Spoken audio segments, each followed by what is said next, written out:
एकादशी व्रत सोमवार न करीती, एकादशी व्रत सोमवार न करीती, कोण त्यांची गती होईल नेनू.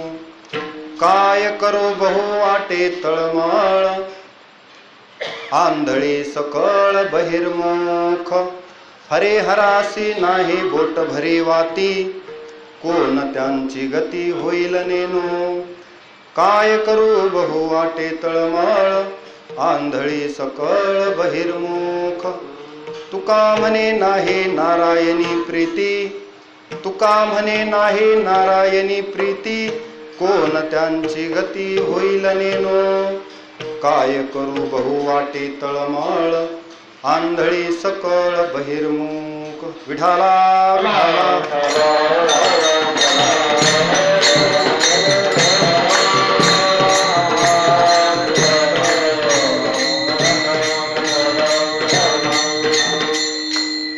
शांताकारं भुजगशयनं पद्मनाभं सुरेशं, विश्वाधारं गगनसदृशं मेघवर्णं शुभांगं, लक्ष्मीकान्तं कमलनयनं योगिभिर्ध्यानगम्यं, वन्दे विष्णुं भवभयहरं सर्वलोकैकनाथं.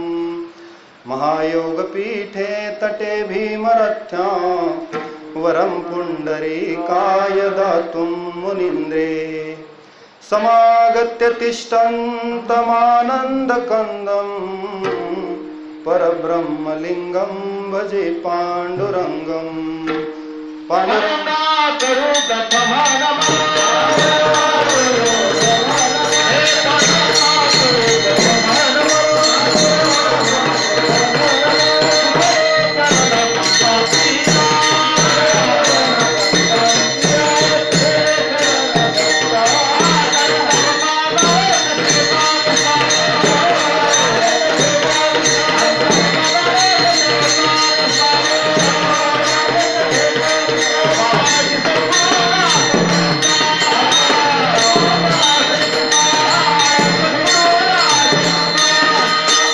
पांडुरंगा करू प्रथम नमन, दुसरे चरण संतांच्या, त्यांच्या कृपादाने कथेचा विस्तारू. बाबाजी सद्गुरु दास तुका, नागेंद्रहाराय त्रिलोचनाय, भस्मांगरागाय महेश्वराय, नित्याय शुद्धाय दिगंबराय, तस्मै नकाराय नमः शिवाय. पशूनां पतिं पापनाशं परेशं, गजेन्द्रस्य कृतिं वसानं वरेण्यं, जटाजूटमध्ये स्फुरद्गाङ्गवारिं, महादेवमेकं स्मरामि स्मरारिं. दक्षिणे लक्ष्मणो यस्य, वामे च जनकात्मजा, पुरतो मारुतिर्यस्य, तं वन्दे रघुनन्दनं. लोकाभिरामं रणरङ्गधीरं, राजीवनेत्रं रघुवंशनाथं, कारुण्यरूपं करुणाकरं तं श्रीरामचन्द्रं शरणं प्रपद्ये.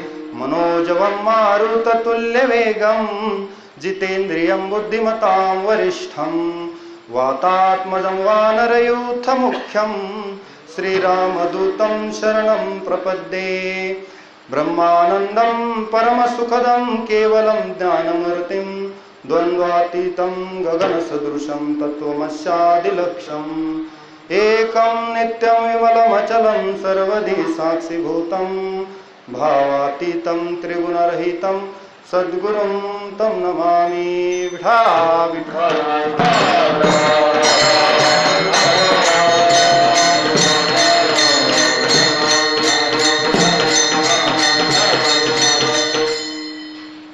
एकादशी व्रत सोमवार न करीती, एकादशी व्रत सोमवार न करीती, कोण त्यांची गती होईल नेनो.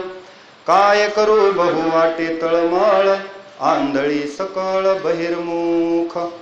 प्रस्तुत प्राप्त प्रसंगी माजलगाव येथील पंचमुख हनुमान संस्थान मंदिरात आणि आदरणीय परमपूजनीय हरिभक्त परायण गौतम महाराज सोळंके यांच्या या संस्थानामध्ये पंचमुखी हनुमंतरायाच्या समोर या दरबारामध्ये आज आयोजित केलेली ही कीर्तन रूपी सेवा,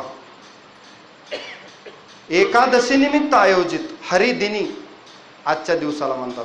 या एकादशी निमित्त आयोजित केलेली ही कीर्तन रूपी सेवा आहे. आणि या सेवेसाठी निवडलेला अभंग महान भगवत भक्त देहू निवासी संत श्रेष्ठ वैराग्य मूर्ती संत तुकोबाराय यांचा 4 चरणांचा हा अभंग असून या अभंगाद्वारे तुकोबाराय एकादशी व्रत, सोमवार व्रत जे करत नाहीत, म्हणजे जे अभक्त आहेत, जे नास्तिक आहेत, त्यांच्या अधपतनाकडे, ते लोक जे अधपतनाकडे जात आहेत ते पतन पाहून तळमळ व्यक्त करतात. त्याचबरोबर एकादशी आणि सोमवार व्रत करण्याचा आग्रह या अभंगाद्वारे व्यक्त करतात. विठाला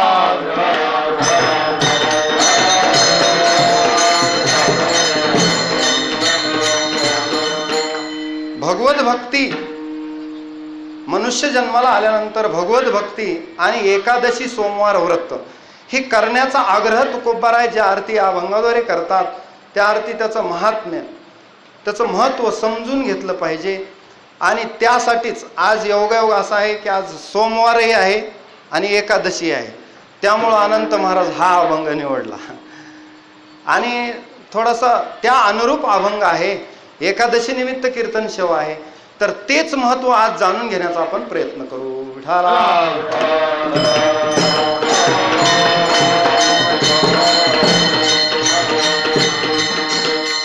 प्रसन्न अशा वातावरणामध्ये माजलगाव येथे या पंचमुखी हनुमान मंदिरात आणि हरिभक्त परायण गौतम महाराज सोळंके श्री गुरु सारिखा असता पाठी राखा, मग इतरांचा लेखा कोण करी.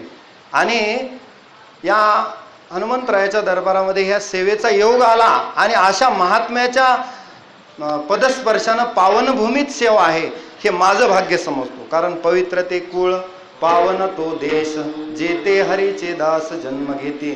आणि उपस्थित सर्व गायक मंडळी, पखवाज वादक आणि महान भगवत भक्त श्रोते यांच्या कृपा आशीर्वादानं दर एकादशीला पौर्णिमेला इथं हा उत्सव चालू असतो असं कळालं, आनंद वाटला. कारण का आजच्या या भौतिक जगामध्ये भगवंताकडं येणं दुरापास्त झाले, भगवंताकडं सन्मुख होणं, भगवंताच्या विनमुख लोक झाले. परंतु भगवत सन्मुख होऊन भगवत भक्तीला लागणं म्हणजे कधीतरीचं पुण्य उदयाला येणं, कोणत्या तरी संत महापुरुषाच्या संगतीत राहणं आणि आणखी कोण्या तरी महापुरुषाचं पुण्य आहे या पृथ्वी तलाव, म्हणून आपल्याला खायला प्यायला अन्न मिळत आहे आणि असे कार्यक्रम होत आहेत. हे महापुरुष ह्या पृथ्वीला पुनीत करत असतात. वसुंधरा पुण्यवतीच येन असं सांगितलं की कुलम पवित्रम जननी कृतार्थ आणि वसुंधरा पुण्यवतीच येन. विढाळा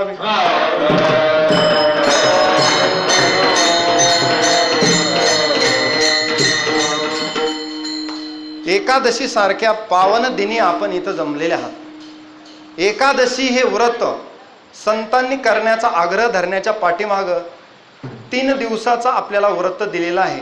दशमी व्रताचा आरंभ आणि एकादशी आणि उद्या द्वादशी म्हणजे क्षीरापत. तर या 3 दिवसाचं हे व्रत आहे. दशमीला एकभुक्त, एकादशीला निराहारी राहणं, रात्री जागरण करणं, दिंडी जागरण देवाप्रिय असं राहणं आणि द्वादशीला क्षीरापती. तर आपण या 3 दिवसाचं हे व्रत करत असतो. संतांनी आपल्याला हे व्रत दिलेलं आहे. या व्रताच्या पाठीमाग संतांचं काय म्हणणं आहे किंवा कशासाठी आपल्याला हे व्रत दिले, जेणेकरून माणसाचा उद्धार होईल आणि उद्धार करणार हे व्रत आहे.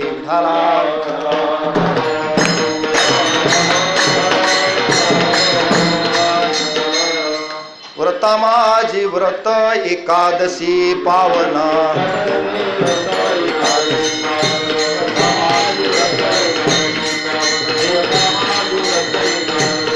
दिंडे जागरण देवा प्रिय.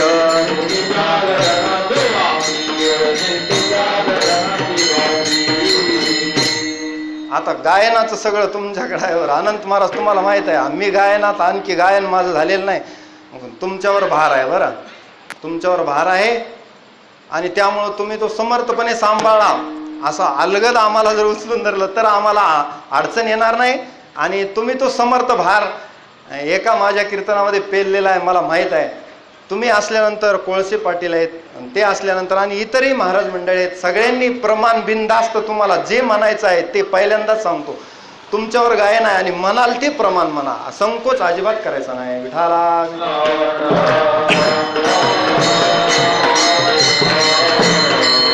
असं हे व्रत आहे. आणि या एकादशी व्रताला निराहारी राहून भगवत भक्ती करणं, भगवंताचं पूजन करणं, अष्टही प्रहर हरिकथा करायच्या. बरं, अष्टप्रहर हरिकथा करायची. निराहारी राहायचं म्हणजे वेळ जाऊ नये अन्न शिजवण्यात, आणि अन्न खायचं नाही. अन्नावर आजच्या दिवशी पातकं असतात. म्हणून पापापासून दूर नेणारं पुण्यकारक असं व्रत हे एकादशीचं व्रत आहे. संतांनी त्यासाठी हे व्रत दिले. आणि हे व्रत जे करतात त्या व्रताचं महिमान एका अभंगात सांगतात. ऐका व्रताचे महिमान, नेमे आचरती जन, गाती ऐकती हरिकीर्तन, ते समान विष्णूशी. काय सांगितले? समान विष्णूशी समान आहेत म्हणले ते जे व्रत करतात ते. आणि काही जण मात्र असे आहेत कीर्तनाला येताना अडवतात म्हणले. आपण नवजे हरी कीर्तनाला आणि का वारी जाता कोणा, तयाच्या पापा झाला ठेंगना तो महामेरू म्हणले.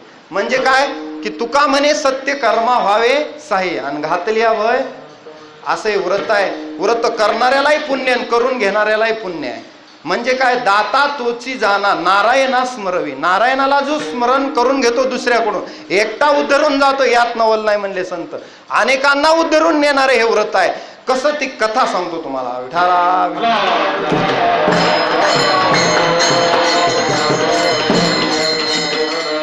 सूर्यवंशामध्ये अनेक राजे होऊन गेले. भगवान प्रभू रामचंद्राचा जन्मही रघुकुळातील या सूर्यवंशातीलच आहे. त्यामध्ये अनेक पराक्रमी राजे झाले. सगर राजासारखे महान राजे झाले, ज्यांनी भगीरथासारखे झाले, ज्यांनी गंगा पृथ्वीवर आणली. अंबऋषी सारखे राजे झाले, रुक्मांगदा सारखे राजे झाले. आणि त्याच या सूर्यवंशामध्ये एक महान भगवत भक्त पुण्यवंत असा राजा, धर्मनिष्ठ असलेला रुक्मांगद राजा. या रुक्मांगद राजाची नगरी होती महाराज कांतीपुरी. या कांतीपुरी नगरीमध्ये सर्वत्र आनंद होता. इंद्रालाही लाजवेल अशी, इंद्राची सुद्धा अमरावती, कुबेराची अलकावती यांना सुद्धा लाजवेल अशी कांतीपुरी नगरी होती. या नगरीमध्ये रुक्मांगद राजा राज्य करत होता. आणि राजा जर धर्मनिष्ठ असेल तर राजा कालस्य कारणम. व्यास काय सांगतात? महर्षी व्यास सांगतात की राजा पाहिजे तशी परिस्थिती निर्माण करू शकतो. काळालाही बदलण्याची हिंमत राजाला आहे. म्हणून राजा धर्मनिष्ठ पाहिजे. आता रुक्मांगदासारखा राजा, अंबरीशी सारखा राजा असेल तर प्रजा सुखीच असणार. नाहीतर काही ठिकाणी अधर्मी राजा जर झाला धनानंदासारखा तर मात्र प्रजाही दुःखी होते. मग कोणीतरी आर्य चाणक्य व्हावा लागतो. आणि त्या धनानंदाला पाडून पुन्हा चंद्रगुप्त मौर्याचं राज्य स्थापन करण्यासाठी एखादा कौटिल्य म्हणजेच आर्य चाणक्य व्हावा लागतो. परंतु इथं मात्र सर्वत्र आनंदी आनंद होतो. जसं झाले रामराज्य कायवण्या मासी, धरणी धरी पीक गाई ओळल्या म्हैसी, राम वेळोवेळा आम्ही गाऊ ओवे, दळिता कांडिता जीविता गे बाई. अशी वृत्ती असलेले धर्मनिष्ठ असे लोक त्या नगरीत राहत होते. मग इंद्रालाही लाजवेल अशी ती नगरी असल्यामुळं इंद्रानं पाहिलं की एवढे लोक कशामुळे इथं सुखेत, तर त्याचं कारण होतं त्या नगरीमध्ये एकादशी व्रत केलं जायचं. काय केलं जायचं? एकादशी व्रत. या एकादशी व्रत सगळ्याला गावातच दौंडी दिली होती रुक्मांगद राजानं की सगळ्यांनी हे व्रत करायचं. मग करत असताना सगळे आबाल वृद्ध हे व्रत करायचे. परंतु राजाला एक दिवशी मोहिनी रूपानं मोहिनी घातली. म्हणजे मोहिनी आली आणि मोहिनी बाजूला सारणे मोठमोठ्यांना जमलं नाही. राजाही त्यात फसला. कारण मोहिनीनं राजाला मोहित केलं आणि राजाचा व्रत भंग करण्याचा प्रयत्न केला. परंतु राजा धर्मनिष्ठ होता. एक दिवशी त्याच्या लक्षात आलं की ही मोहिनी आपलं व्रत भंग करत आहे. आणि तत्पूर्वी एक दिवशी असं झालं होतं की राजाची जी बाग होती त्या बागेमध्ये रात्री येऊन फुलं चोरून न्यायचे. कोण? इंद्राचे सेवक यायचे. आणि मग एक दिवशी असं झालं की त्या बागेमध्ये फुलं चोरले, परंतु ते विमानच वर जात नव्हतं. मग सेवकांनी राजाला सांगितलं की राजा, इंद्राच्या नगरीतून सेवक आलेत आणि फुलं घेऊन जात आहेत, त्यांना आम्ही पकडले. राजा तिथे गेल्यानंतर ती विमान उडत नव्हतं. का? तर त्या विमानाला असं होतं की एका पतिव्रता आणि एकादशी करणाऱ्या स्त्रीचा हात लागल्याशिवाय ती विमान उडणार नव्हतं, उचलणार नव्हतं. मग गावातल्या एका धोब्याची स्त्री जिनं पतिव्रता होती आणि एकादशी व्रत केलं होतं त्या कांतीपुरीतल्या, ती आल्यानंतर ते विमान उडालं.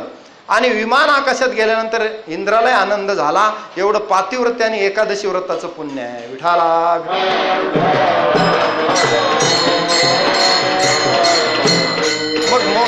मग हे व्रत चालूच होतं गावामध्ये. आता पुढचा भाग.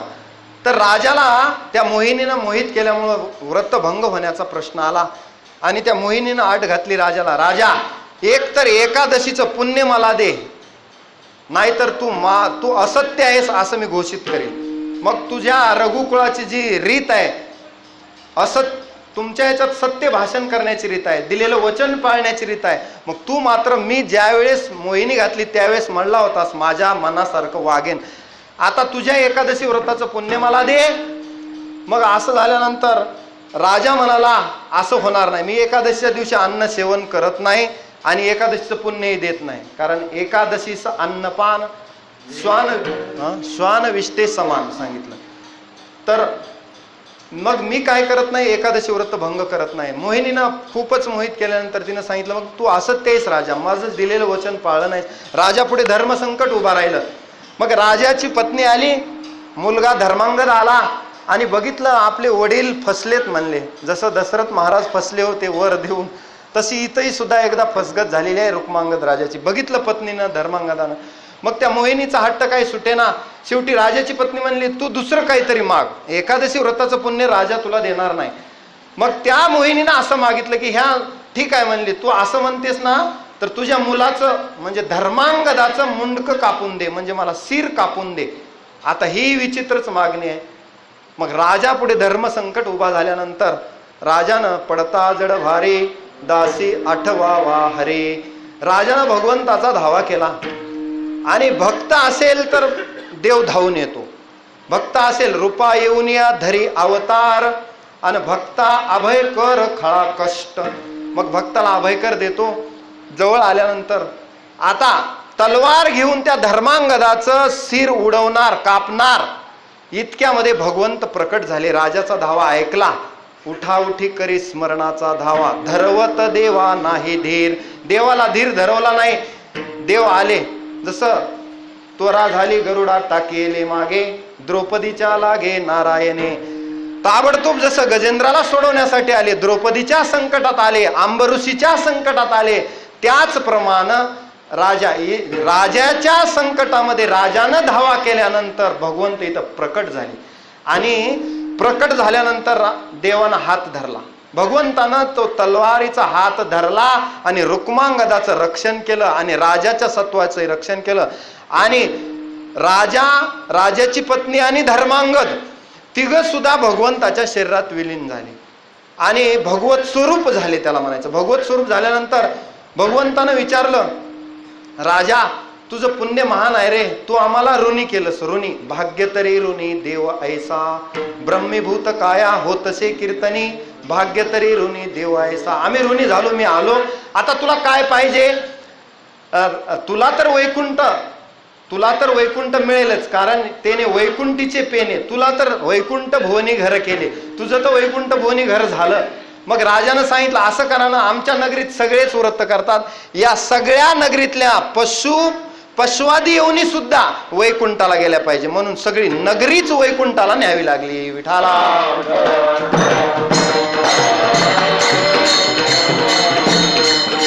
रुक्मांगद राजानं सगळी नगरीच वैकुंठाला नेली, पूर्ण नगरी भगवंताला वैकुंठाला न्यावी लागली. हे कशाचं महत्व आहे?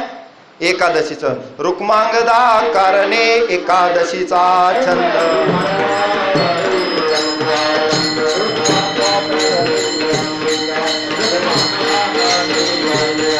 तेने परमानंद प्रगटला.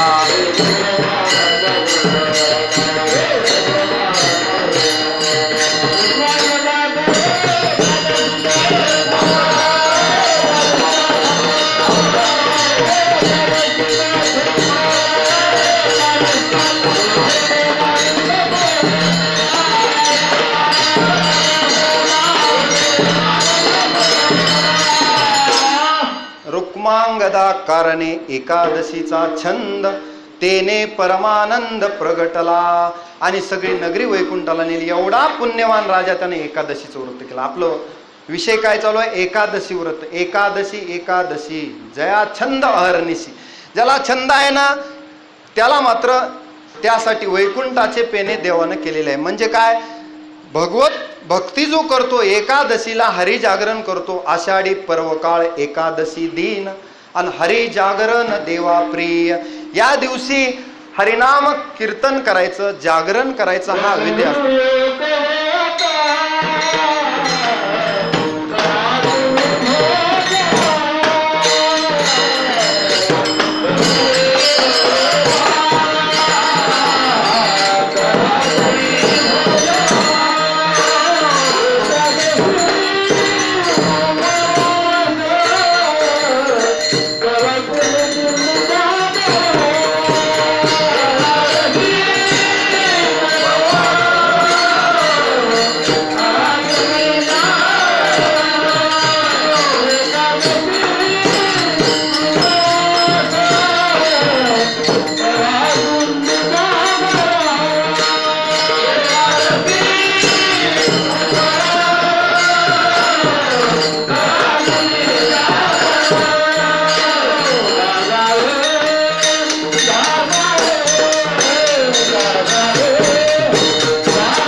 आवाज येईना इथपर्यंत. प्रमाण सांगा एकदा.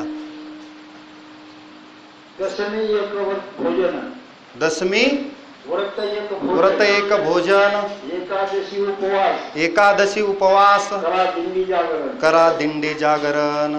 म्हणजे काय की करा हरिभक्ती, संतांचे पूजन, एकादशी रात्र हरी जागरण, मुखी वासुदेव नाम स्मरण, तेने चुकेल बंधन यमाचे.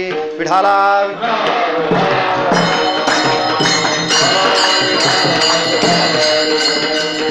असं हे व्रत आहे म्हणले एकादशीचं. मग तुकोबाराय म्हणतात बाबा हे एकादशी व्रत तुम्ही का करत नसतील माणसं.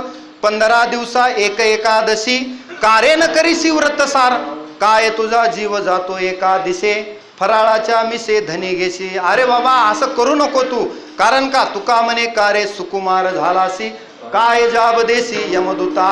मग तुम्ही हे व्रत जर करत नसाल तर मात्र अधोगतीला जाल. मला चिंता वाटते म्हणून एकादशी सोमवार व्रत करा, नाही तर अधोगतीला जाल. अभंगाचं प्रथम चरण.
आता सुंदर आवाज आला. एकादशी व्रत सोमवार न करीती, कोण त्यांची गती होईल नेनो म्हणतात तुकोबराय. अभंगाच्या प्रथम चरणात म्हणतात की असं एवढं सुंदर व्रत जर करीत नसाल तर त्यांची गती काय होईल मलाच कळत नाही. जसं आपण एखाद्या वेळी खूपच वैतागलो तर आपण काय म्हणतो त्याचं काय होईल सांगता येत नाही. म्हणजे तो कोणत्या गतीला जाईल? फार फार तर आपण म्हणतो तो नरकाला जाईल, पण इथं तुकोबार आहे नरकाला जाईलही म्हणत नाहीत, यमाचा पाहुणा प्राणी होयही म्हणत नाहीत. इथं मात्र असं म्हणतात की कोण त्यांची गती होईल नेलो, म्हणजे वैतागून म्हणतात मला सुद्धा विचारू नका की ह्याची गती काय होईल. म्हणजे जसं एखादा फास्ट सुपर फास्ट जात असेल तर आपण काय म्हणतो, हा पुढे याचं काय होईल सांगता येत नाही. एवढा म्हणजे पिऊन गाडी चालवायला आणि पुन्हा हळू नाही, एक्सप्रेस गाडी आहे, मग असं असेल तर याचं काय होईल सांगता येत नाही. तसं तुकोबारा इथं भीती दाखवतच नाहीत, यमाची भीती दाखवत नाहीत आणि नरकाला जाईलही म्हणत नाहीत, पाप होईलही म्हणत नाहीत. म्हणतात कोण त्यांची गती होईल नेनो, मला सुद्धा विचारू नका म्हणले, इतका अधोगतीला जाईल. मग इतकी अधोगती जर असेल, एवढा मोठा खोल खड्डा असेल, तर संत आपल्याला सावध करत असतील तर आपण हे व्रत का करू नये? खरंच आहे ना. नामदेव महाराजाच्या घरी 14 माणसाचं कुटुंब होतं आणि दासी जणी 15वी, तर 15ही माणसं हरिभक्त होते, 15ही माणसं एकादशी करीत होती. त्यातले म्हणजे कसे बघा, दामाजी पंत गोनाई, नामदेव राजाई, त्याच्यानंतर नामदेवाचे 4 मुलं नारा, विठा, गोंदा, महादा, त्यांच्या 4 सुना लाडाई, येसाई, साखराई, गोनाई आणि दासी जणी आणि लिंबाबाई लेकी आऊबाई बहिणी आणि दासी जणी 15वी. एवढे जण भजन करीत होते एकाच कुटुंबात. किती कुटुंब सुंदर असेल. आताच आम्ही अनंत महाराजाच्या घरी चर्चा केली, म्हणलं अनंत महाराजाच्या घरी सगळेच माळकरी, सगळेच व्रत करणारे आणि सगळेच हरिभक्त, म्हणल्यावर धन्य धन्य आहे ना, पावन आहे म्हणले. कारण का तो देशही पावन, कुळही पावन, सगळं त्यांचं मंगलच आहे म्हणले. कशामुळं? भगवत भक्तीमुळं मनुष्याचं जन्माचं सार्थक होतं. विठाला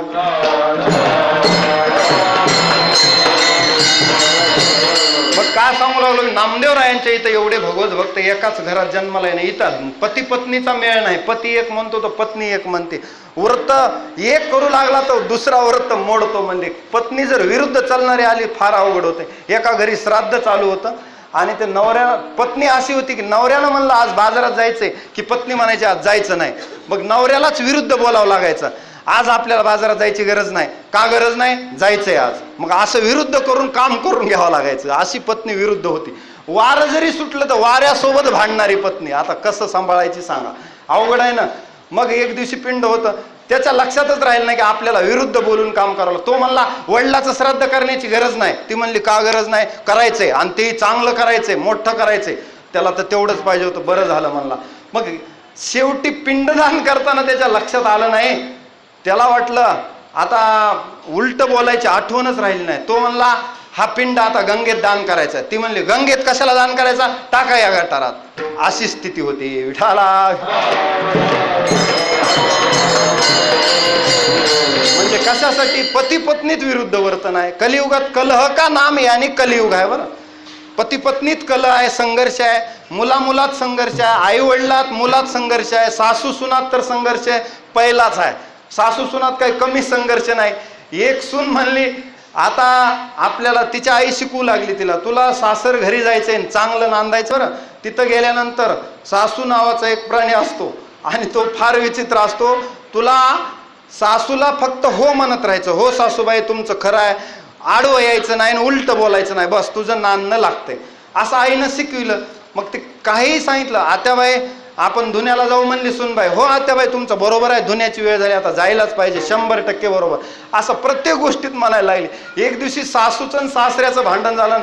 सासू म्हणली आयुष्यभर संसार केला, या नवऱ्यानं मला कधीच सुख दिलं नाही, असं वाटायलंय की विष खाऊन मरून जाओ. सून म्हणते सासूबाई अगदी बरोबर आहे, कोणतं औषध आणून देऊ, ट्रेसर देऊ का अवांट देऊ? विठाला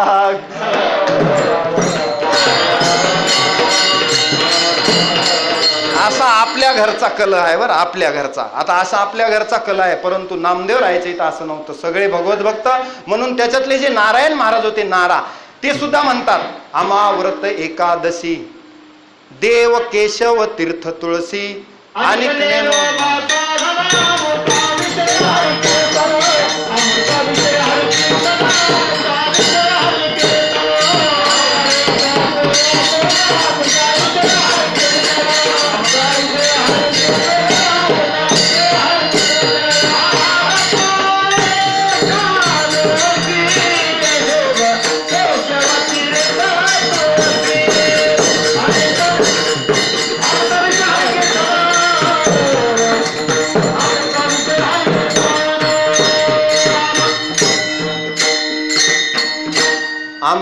व्रत एकादशी देव केशव तीर्थ तुळसी अनेक नेनोबा साधन आमुचा विषय हरी कीर्तन प्रेमधन हे भांडार संतांचे पूजन प्रेमधन हे भांडार म्हणे नामयाचा नारायण ऐशी आमची परंपरा. आणि ह्या परंपरेनं आम्ही हे व्रत केलेलो आहे. किती जणांनी सांगितलं? मी 15 जण व्रत करायचे आणि त्या व्रताचा परिणाम 15ही जण भगवत भक्त झाले. भगवंतानं आपल्या स्वरूपात विलीन केलं. विठाला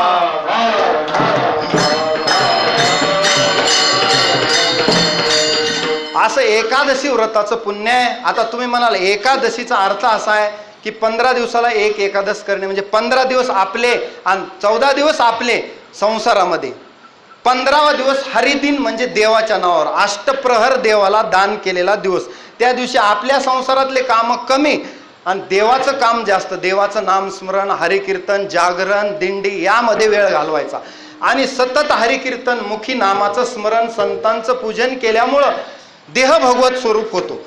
आणि हे पुण्य ज्याला प्राप्त करायचं त्याने एकादशीच्या व्रताच्या दिवशी हे केलं पाहिजे. नाही तर नुसता निराहारी राहतो परंतु हरिनाम स्मरण करत नाही. आता लक्षात घ्या, संतांचं म्हणणं अन्न न खाणे कशासाठी आहे? वेळ जाऊ नये आणि हरिकीर्तनाला वेळ जास्त मिळावा आणि अल्पाहार किंवा फलोआहार करावा, फार तर ज्याला जमत नाही त्यांनी. परंतु भगवत भक्तीकडे वळणं, कोणतीही गोष्ट सांगताना संत 2 पद्धतीने सांगतात, एक सकारात्मक एक नकारात्मक. म्हणजे हे करू नका एवढं सांगणं सोपं आहे. म्हणजे एकादशी दिवशी अन्न खाऊ नका सोपं आहे, पण काय करा हे सांगणं महत्वाचं आहे. काय करा? त्या दिवशी जागरण करा, हरिकीर्तन करा, संतांचं पूजन करा आणि मुखानं नामस्मरण करा. हे करा महत्वाचं आहे. म्हणजे भगवत भक्तीकडे वळा म्हणून हरिदिनी, म्हणून एकादशी. विठाला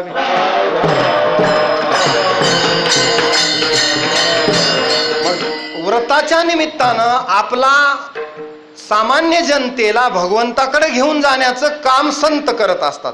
आपल्या हाताला धरून संत घेऊन जातात. म्हणून त्या मार्गाने आपण सुद्धा गेलं पाहिजे. त्यासाठी त्यांचा अट्टास आहे. आता एकादशीचा अर्थ आहे का?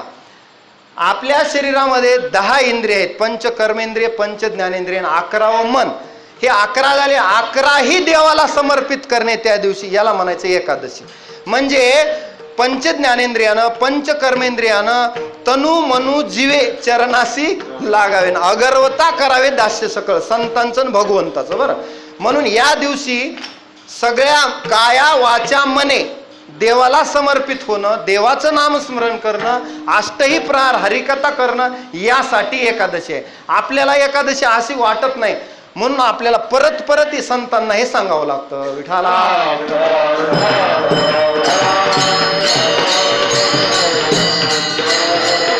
असं एकादशीचं व्रत अतिशय पावन आहे. त्यानं मनुष्याचा देह देव म्हणती ते देवची होती असा तरीका चित्तीनं धरावे. मग आपण हे व्रत केलं पाहिजे. तुकोबाराय म्हणतात हे व्रत केलं पाहिजे. त्याचबरोबर सोमवार व्रत, आज एकादशी आहे, सोमवारही आहे. आता सोमवार व्रत म्हणजे सोमवारी आपण भगवान शंकराचं भजन करतो, त्यांचे अभंग म्हणतो, शिव भोळा चक्रवर्ती, कैलाशीचा देव भोळा चक्रवर्ती, या अभंगानं. त्याचबरोबर भगवान शंकराच्या मंदिरात आपण सोमवारी जातो, भगवान शंकराचं व्रत आहे. आता कोणी 16 सोमवार करतात, वेगवेगळे व्रत करतात. सगळ्या व्रत वैकल्यातून एकच सांगायचंय की भगवंताकडे जा, भगवंतापासून विन्मुख न होता भगवत सन्मुख व्हा, यामध्ये जीवनाचं सार्थक आहे. विठाला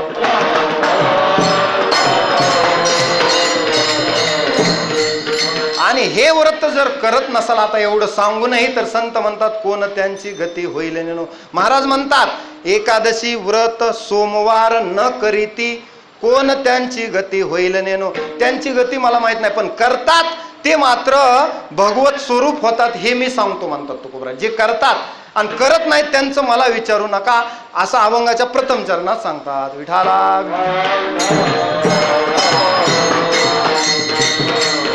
मग तुकोबरायला म्हणले, तुकोबराय तुमच्या अगोदरही संत हेच सांगत आलेत. ऋषीभिर बहुधा गीतम छंदोभिर विविधे पृथक ब्रह्मसूत्र पदेश्चैव हेतुमद्भिर विनिश्चिते.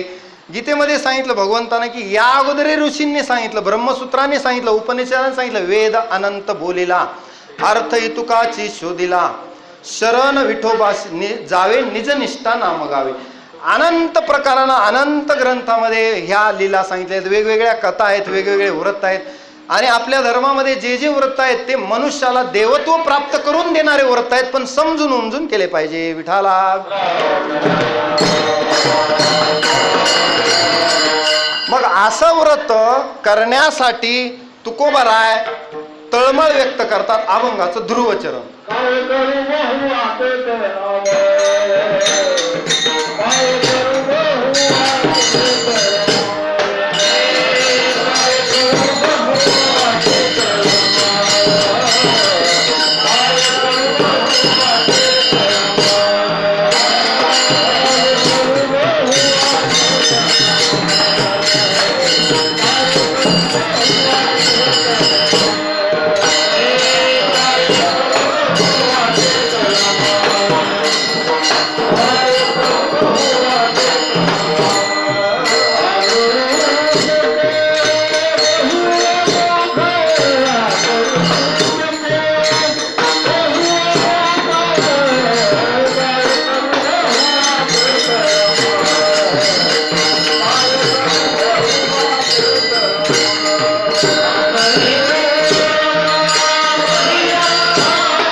आता तुकोबाराय म्हणले एवढं सांगूनही जे अभक्त लोक, जे नास्तिक लोक ऐकत नसतील त्यांच्यासाठी मात्र बहु वाटे तळमळ. काय करू बहु वाटे तळमळ.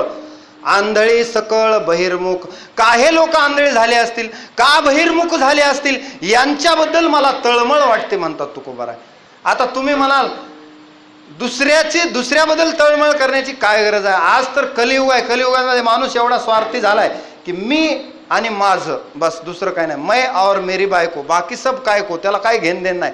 फ्रीज फ्लॅट फियाट याच्यामध्ये अडकून पडला. गाडी माडी सिडी बिडी याच्यामध्ये तो पार इतका अडकून गेलाय की याशिवाय काही जीवनात ध्येय आहे असं त्याला वाटत नाही.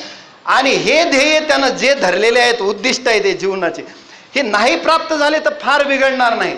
परंतु हरिभक्ती जर नाही केली, एकादशी व्रत नाही केलं, भगवत भक्ती नाही केली, देवावर प्रीती नाही ठेवली तर मात्र फार मोठं नुकसान होतं. तुकोबाराय म्हणतात जन्मा येऊनी काय केले तू मुद्दल गमाविले म्हणले. एवढं अवघड आहे म्हणले.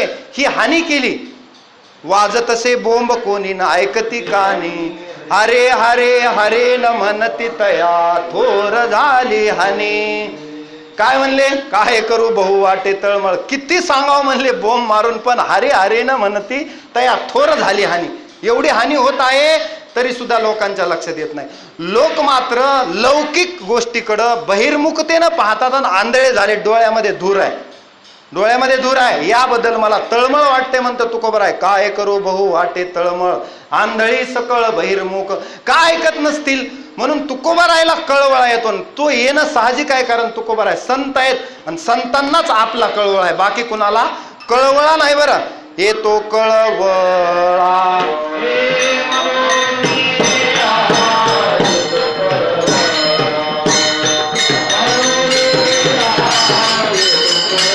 बुडते हे जन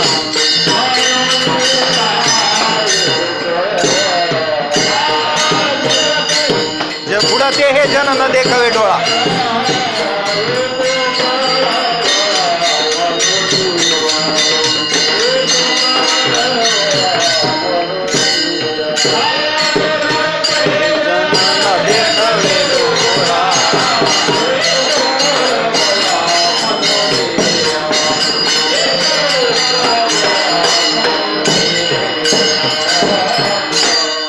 बघा बरं, आपली तळमळ कुणाला आहे लक्षात घ्या. तुकोबारायला एवढी तळमळ असण्याचं कारण ते संत आहेत, आणि संतांना कसं आहे बुडते.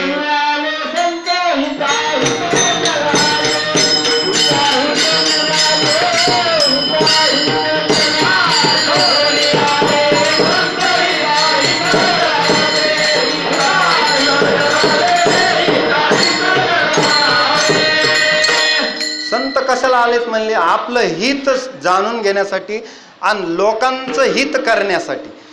येतो हिताचा कळवळा. आपल्या हिताचा कळवळा त्यांना येतो, दुसऱ्यांना नाही. त्यांचं कामच असते अधर्माकडे लोक वळले की संत येत असतात. धर्माची वाट मोडे अधर्माची शिगचडे ते अमायेने घडे संसार स्थिती. कशाला येतो आम्ही म्हणले अवतार तुम्हा धराया कारण उद्धराया जन जड जीवा. आपल्यासारख्या जड जीवांचा उद्धार करण्यासाठी संतांची तळमळ आहे. म्हणून तुम्ही संत मायबाप कृपावंत आहेत. काय मी पतित कीर्तिवानो, कारण ते येतातच अवतार तुम्हा धराया कारण उद्धराया जन जड जीवा. आपला उद्धार करण्यासाठी संत तळमळ करतात. दुसऱ्यांना काय तळमळ आहे? तुकोबारायला मात्र तळमळ आहे, कारण त्यांना बुडते हे जन न देखवे डोळा. त्यांना हे बघवत नाही. अरे बाबांनो, तुम्ही हरिभक्ती न करता आंधळे झालात, बहिर्मुख झालात, हे माझ्याच्यानं पाहत नाही. तुमचं अधपतन होत आहे, अधोगतीला जात आहेत. तुम्ही म्हणाल मग गती कशामध्ये आहे? अधोगती ही आहे, भगवत भक्ती नाही केल्यास अधोगती. तर मग गती कशात आहे? गती तेची मुखी नामाचे स्मरण, अधोगती जाण विन्मुखता. विठाला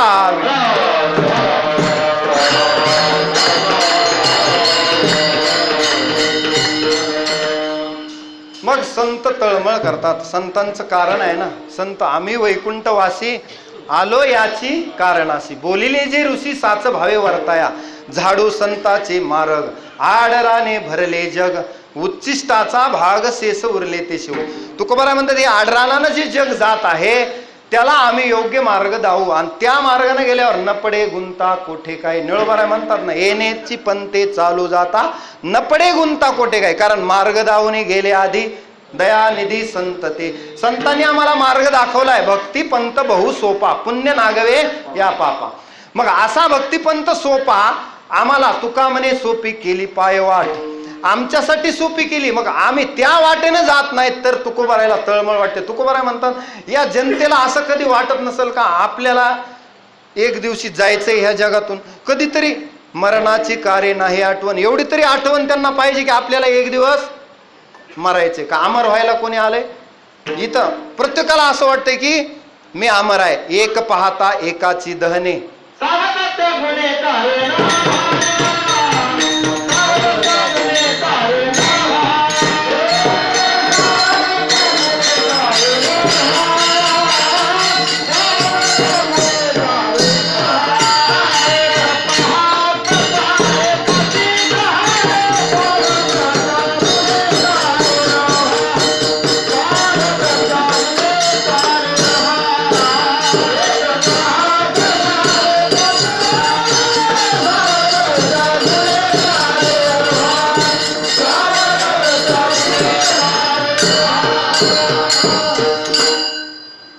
एक पाहता एकाची दहने, सावध त्या गुन्हे कारे नवा.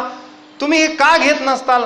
तुका हे तुम्ही का घेत नाहीत? तुका म्हणे इह लोकीच्या व्यवहारे नका डोळे धुरे भरून राहू. तुम्ही का घेत नसाल म्हणले तुकोबारा. एवढं सोपं आहे पण तुम्ही घेत नाहीत.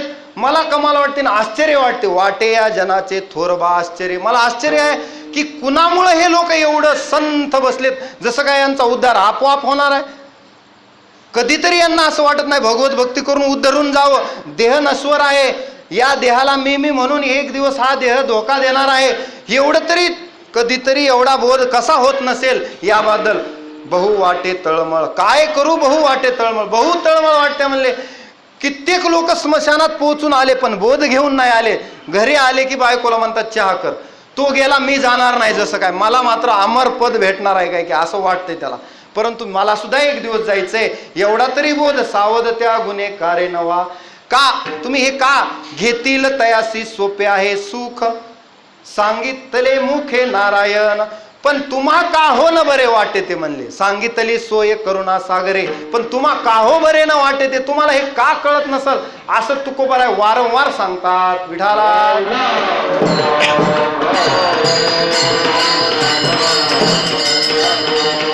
तुकोबारायची ही तळमळ लक्षात घ्या. तुकोबारायचं असं म्हणणं आहे की एकदा जन्माला आल्यानंतर या मनुष्य देहाचं लोकांनी सार्थक करावं, नाहीतरी मातेची या खोळे दगडाला पोटाशी. काय उपयोग आहे म्हणले. आगा पृथ्वीवरी पाषाण नसते काही. दगड आहे, उपयोग नाही म्हणले. भगवत भक्तीशिवाय जर माणूस जन्माला आला वाया जात असेल तर भक्तिविन पशु कशाशी वाढला.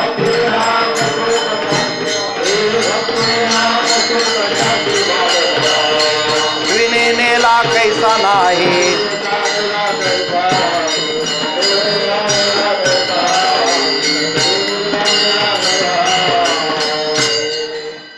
नाथ महाराज हरिपाठात म्हणतात, भक्तिविन पशु कशाशी वाढला. काय उपयोग आहे नुसता वाढलाय म्हणले. मनुष्य रूपेनं मृगास चरंती.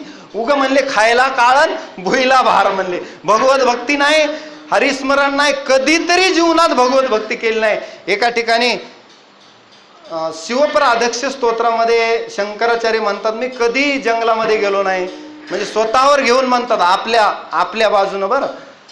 कधीतरी एकदा गंगेचं जल आणलं नाही आणि भगवान शंकराला अर्पण केलं नाही. कधी बिल्वपत्र गहन अरण्यातून आणले नाहीत, शंकराला अर्पण केलं नाही. मग आता शेवटी मला लक्षात यायले म्हणले शंकराचार्य की माझं जीवन वाया जाते का काय. येथे अवघे वाया गेले दिसती सायास, तुका म्हणे नास दिसे झाल्या वेचाचा. काय करावं म्हणले, काय जन्मा येऊन या केली म्या जोडी, आची घडो घडी चित्ता येतो आठव. तुकोबराय म्हणले मला सुद्धा असं वाटायलंय की मी काय केलं जन्माला येऊन, वाया घालवलं म्हणले. पण आता उरले ते हरी. आता बोध झाला म्हणले. सुरुवातीला मला वाटायचं की आपण उद्धार करून घ्यावा, पण माझा उद्धार हरिभक्तीत आहे का नाही वाटायचं. म्हणून मी संतांना विचारलं, काय मी उद्धार पावेन, काय कृपा करील नारायण. ऐसे तुम्ही सांगा संत जनन, करा समाधान चित्त माझे. मला तुम्ही सांगा. मग संतांनी सांगितलं, मला लक्षात आलं की हरिभक्ती शिवाय दुसरा उपाय नाही तरुण जाण्यासाठी. ज्याला तरुण जायचंय ना, त्याला कोणतं साधन सांगितलं संतांनी, नामस्मरण. याच्याशिवाय दुसरं तरुण जाण्यासाठी खात्रीला एक साधन नाही. विठाला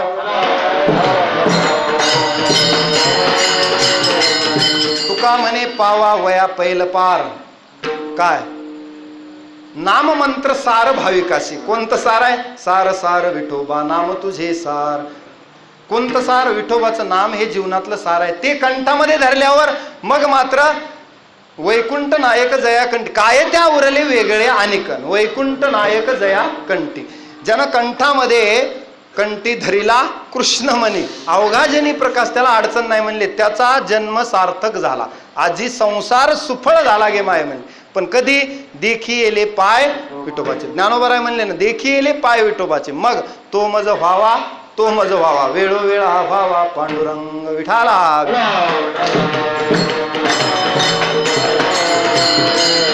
आपलं काय चालू होतं, संतांनाही तळमळ आहे, काय करू बहु वाटे तळमळ. आता आंधळी सकळ बहिर्मुख. तुम्ही म्हणाल लोक थोडेच आंधळे आहेत. लोक हिताबद्दल जागृत आहेत. माझ्या खिशात, दुसऱ्याच्या खिशातला पैसा माझ्या खिशात कसा येईल याच्यासाठी एवढे दक्ष आहेत ना लोक. बाहेर जगामध्ये गेल्यावर सावध राहावं लागतं. आपला खिसा कोणी मारणार नाही ना. गोड बोलून खिसे कापतात आणि नाही ते उद्योग करून फसवतात. अहो आमच्या भागामध्ये तर एवढं प्रमाण झाले फसवणाऱ्या लोकांचं. कोणत्या, इथं लावतो नोकरीला, तिथं पैसे भरा, इथं अमकं करा, तिथं तमकं करा. म्हणजे ही सगळी फसवाफसवी आहे. म्हणजे एवढे लोक सावध झाले. दुसऱ्याचा पैसा, काहीतरी उद्योग व्यवसाय लबाडी करायची आणि कशातून तरी दुसऱ्याचं धन आपल्या खिशात आणण्याबद्दल एवढे दक्ष आहेत लोक. तेवढे दक्ष परमार्थात दिसत नाहीत. दिसले असते तर इथं मंदिरात जागा पुरली नसते. आज एकादशी दिवशी मंदिरात जागा पुरली असते का, दक्ष असते तर. आपण परमार्थाबद्दल जागरूक नाहीत. सायासे करीसी प्रपंच दिननिसी, पण हरिसी न भजसी विठाला विठाला.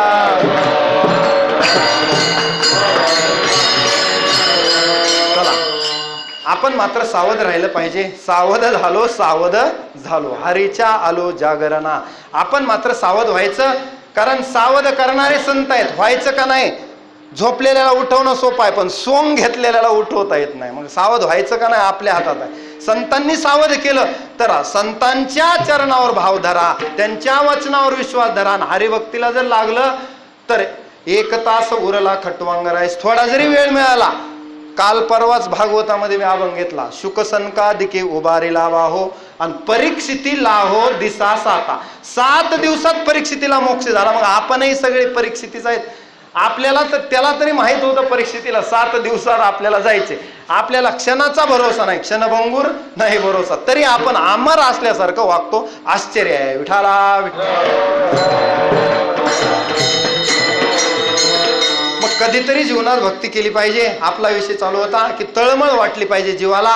शंकराचार्यांना जशी तळमळ वाटली त्यांच्या भक्तीबद्दल त्यांनी आपल्यावर घेऊन, वास्तविक शंकराचार्य म्हणजे शंकराच्या अवतारच आहेत. यद यद विभूती मत सत्वम श्रीमदुर्जितमेव वा तत्त देवावगच्छत्वम मम तत्त देवावगच्छत्वम मम तेजोंश संभव. आता आपण जिथं कीर्तन करत होता, परमपूजनीय गुरुवर्य गौतम महाराज सोळंके यांनी सुद्धा आयुष्यभर परमार्थ साधना केली आणि भगवत स्वरूप झाले. त्यांच्या ठिकाणी आपल्याला कीर्तनाचा योग आला, हरिकीर्तनाचा योग आला ना. चालत असलेले कार्यक्रमाला आपण नुसती उपस्थिती जरी लावली तर उद्धरून जातो. सापडला हरी तयाला साधने, आपल्याला सापडतो. खटवांगरायाला सापडला, परीक्षितीला सापडला, गजेंद्राला सापडला, सगळ्यांना तेच उपमन्या घोकिले. जे ध्रुवासी सापडले तेची उपमन्या घोकिले, तेची गजेंद्रा लादले. सगळ्यांना जे मिळालं तेच परब्रह्म तत्व आपल्याला सुद्धा मिळेल. विठाला विठाला. पण तळमळ असली पाहिजे. आद्य शंकराचार्य एका स्तोत्रात म्हणतात, कधीतरी मन लावून गीता वाचली पाहिजे. भगवत गीता किंचित धीता गंगा जल लव कनिका पीता सकृदपि यस्य मुरारी समर्चा तस्यायम किं कुरुते चर्चा. भज गोविंदम भज गोविंदम भज गोविंदम मूढमते प्राप्ते सनिहिते मरणे नहि नहि रक्षति दुःखृय करणे. भगवत गीता किंचित दिता, कधीतरी भगवद्गीता वाचा. गंगा जल लव कनिका पिता सकृदपि यस्य मुरारी समर्चा, कधीतरी भगवान श्रीकृष्णाचे भावभक्तीनं पूजा करा. तस्या यम किम कुरुते चर्चम, त्याचे यम सुद्धा त्याच्या घरी येत नाही म्हणले. त्या ठिकाणी यमधर्म सांगे दूता तुम्हा नाही तेथे सत्ता, जेथे होय हरिकथा सदा घोष नामाचा. नका जाऊ तया गावा नामधारकाच्या शिवा सुदर्शन यावा घरटी फिरे भोवती. विठाला विठाला.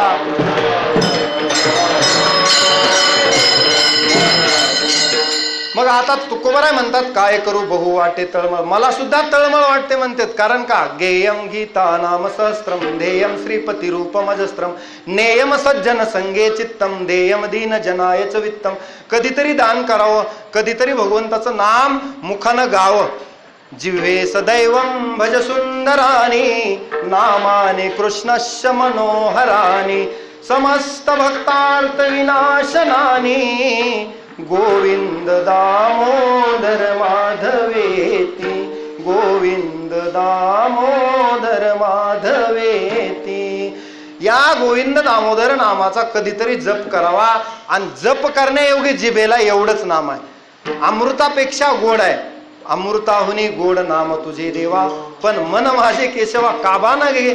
तुकोबराय म्हणतात, काय करू बहु वाटे तळमळ आंधळी सकळ बहिर्मुख. विठाला विठाला विठाला. आता तुम्ही म्हणाल तुकोबराय जनतेला आंधळी आणि बहिर्मुख हे दोन विषयाचा अर्थ बघू. आंधळी का म्हणतात? आंधळी कुणाला म्हणायचं? आपण म्हणाल आम्ही तर जागृत आहेत. नाही नाही, जागृत नाहीत आपण. हिताबद्दल झोपलेले आहोत आणि बाकी गोष्टीबद्दल, प्रापंचिक गोष्टीबद्दल जागृत आहोत आपण आणि हिताबद्दल झोपलेले आहोत. पण संतांचं तसं नसतंय म्हणले. कसं असतंय? स्थितप्रज्ञ दर्शन दुसऱ्या अध्यायात भगवान गीतेमध्ये अर्जुनाला सांगतात की जे मुनी लोक आहेत ना म्हणले, या निशा सर्वभूतानाम तस्याम जागृती संयमी आणि यश्याम जागृती भूतानी सा निशा पश्यतो मुने. काय म्हणले की ज्यावेळेस आपण झोपलेलो असतो तेव्हा ते हिताबद्दल जागृत असतात आणि आपण जागृत असतो कर्म फळाबद्दल, अपेक्षा याच्याबद्दल, त्यावेळेस ते झोपलेले असतात. म्हणजे ते हिताला जागृत आहेत, आपण हिताला जागृत नाही असं भगवान म्हणतात. आणि मग त्यासाठी आंधळे लोक आहेत म्हणजे बाहेर सुख शोधतात. जाणून आंधळे होऊ नका. तुकोबराय अनेक वेळा वारंवार म्हणतात, बाबा जाणून आंधळे होऊ नका. तुम्हाला कळूनही तुम्ही आंधळे, पण तुम्हाला जे डोळ्यावर तुमच्या पटल आले म्हणून तुम्ही आंधळी सकळ बहिर्मुख. का आंधळे झाला म्हणले? तुमच्या लक्षात येत नाही की जीवनामध्ये भगवंत साध्य करायचं. जीवनाचं ध्येय काय? कुणाला जर विचारलं का जगतात तुम्ही, तर प्रत्येक जण म्हणतो मला अगोदर शिकायचंय, पुन्हा नोकरी, पुन्हा छोकरी, पुन्हा म्हातारा व्हायचे, नातू सांभाळायचे, त्यांना शिकवायचे, एक दिवस मरायचे, झालं, संपलं का जीवन? म्हणजे कुठलंच ध्येय नाही. एवढ्या जीवनामध्ये त्यानं कधीच विचार केला नाही. कस्त्वम कोहम कुत आयात कामे जननी कोमेतात इति भरी भावय सर्वम सारम मनसी विचारय वारंवार. कधीतरी विचार करणं बाबा, या गोष्टीचा मात्र विचार करत नाहीत. म्हणून आंधळी बहिर्मुख हे दोन विशेषण वापरले. आंधळी म्हणजे ज्याच्या डोळ्यावर पडळ आले, आणि ते पडळ घालण्यासाठी तर संत असतात. एका ठिकाणी म्हणतात ना, तेने दृष्टी आले पडळ. कशामुळं? श्री गुरु निवृत्ती राये मार्ग दाखविला सोजवळ. कशामुळं पडळ आलं? फिटले भ्रांतीचे पडळ. सुरुवात काय त्याची? विठाला विठाला.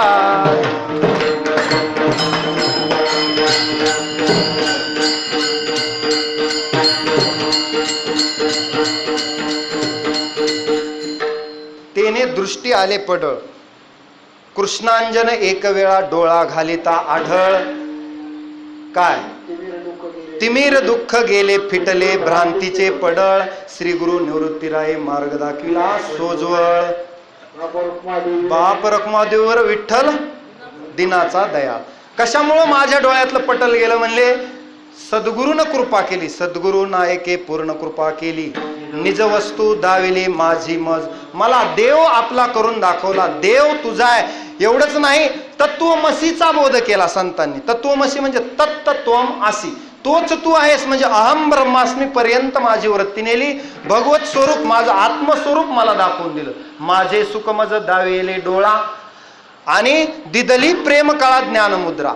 असं मला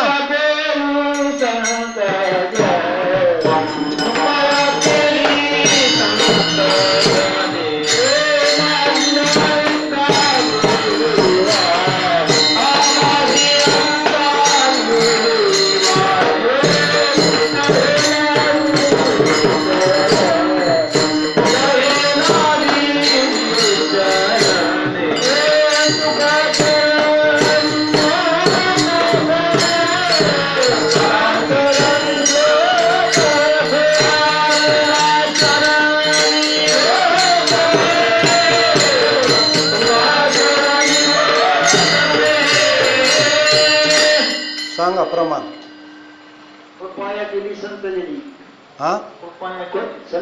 हा कृपया केली संतजनी माझी अलंकारिली वाणी प्रीत हे लाविली चरणी. ही संतांनी आम्हाला कृपा केली की देवासोबत आमची प्रीत जोडली बरं. आणि ती कृपादान केले संती ते कल्पांतीही सरेना. एवढं कृपादान संतांनी केले. मग आपण आंधळे आहोत, बहिर्मुख आहोत, याच्याबद्दल तळमळ कुणाला? संतांना. आता आंधळी झालं, आंधळे आपण आहोतच हो. आपल्याला आंधळे म्हणजे व्यवहारातलं प्रपंचात आंधळा बनतो माणूस. सत्ता, संपत्ती, कनक, कांतान, कीर्ती या तीन गोष्टी माणसाला आंधळ्या बनवतात. लक्षात घ्या, फार वाईट गोष्टी आहेत. सगळ्यात अवघड कनक म्हणजे पैसा, सोनं. कनक म्हणजे सोनं. कांता म्हणजे स्त्री आणि कीर्ती. कीर्तीच्याही मागे माणसानं जास्त लागलं तर मात्र कनक, कांता, कीर्ती आडसर आहेत. तिन्ही सुद्धा आडसर आहेत परमार्थामध्ये. हे लज्जा, काम, क्रोध, भय, शंका हे जे आडसर आहेत तसेच हे सुद्धा अडसर आहेत, कनक, कांता, कीर्ती. आणि मग ह्याच्यामुळे माणूस आंधळा होतो. बघा तुम्ही, सत्ताधीश माणसाला उपदेश करा त्याला जमत नाही. पैशावाल्याला उपदेश करा त्याला उपदेश नको. तो म्हणतो माझे पैसे घ्या पण मी मंदिरात येणार नाही. असं चालेल का? स्वतःलाच उद्धरेदात मनात मानम गीतेत सांगितले. स्वतःला स्वतःचा उद्धार करावा लागेल. दुसऱ्यानं नाम जप करायचं, दुसऱ्यानं कीर्तन करायचं, आपला उद्धार कसा होईल? आपली आपण करा सोडवून, दुसऱ्यानं सोडवून होणारच नाही ना. संसार बंधन तोडावे ज्याचे त्याला तोडायचं. हे पत्नीनं केलं पतीचं तुटलं बंधन असं होणार नाही. स्वतःला जागृत होऊन बंधन तोडायचे. म्हणून आपण आंधळे जे आहोत ना ते जरा कृष्णांजन घालायचे आपल्या डोळ्यात, मग आंधळेपणा जाईल. आता बहिर्मुख म्हणजे काय? फक्त बाह्य वैषयिक विषयात आनंद मानणे, म्हणजे विषयातच आनंद आहे बाकी कशात आनंद नाही असं जो मानतो तो कसा आहे? बहिर्मुख आहे. अंतर्मुख व्हा म्हणतात संत. अंतर्मुख म्हणजे कधीतरी विचार करा मी कोण आहे, कुठून आहे, भगवंताचा मुलगा आहे, मला भगवंतानं जन्माला घातलंय आणि त्याला समर्पण होण्यातच जीवनाचं सार्थक आहे. म्हणजे सर्व धर्मान परित्यज्य मामेकम शरण मुरज. देवाला शरण जाण्यात आपलं सार्थक आहे. मग अहम त्वाम सर्व पापेभ्यो मोक्ष इष्यामी माशुच. मग सर्व पापातून मुक्ती देव देणार आहे. आणि स्वतःला मग सततम कीर्तयंतो माम, सतत जर केलं तेशाम नित्याभियुक्तानाम योगक्षेमम वाम्यम, त्याचा योगक्षेमही देव चालवतो आणि तो त्याची चिंता पुन्हा भगवंताला पडते. बरोबर आहे? विठाला विठाला.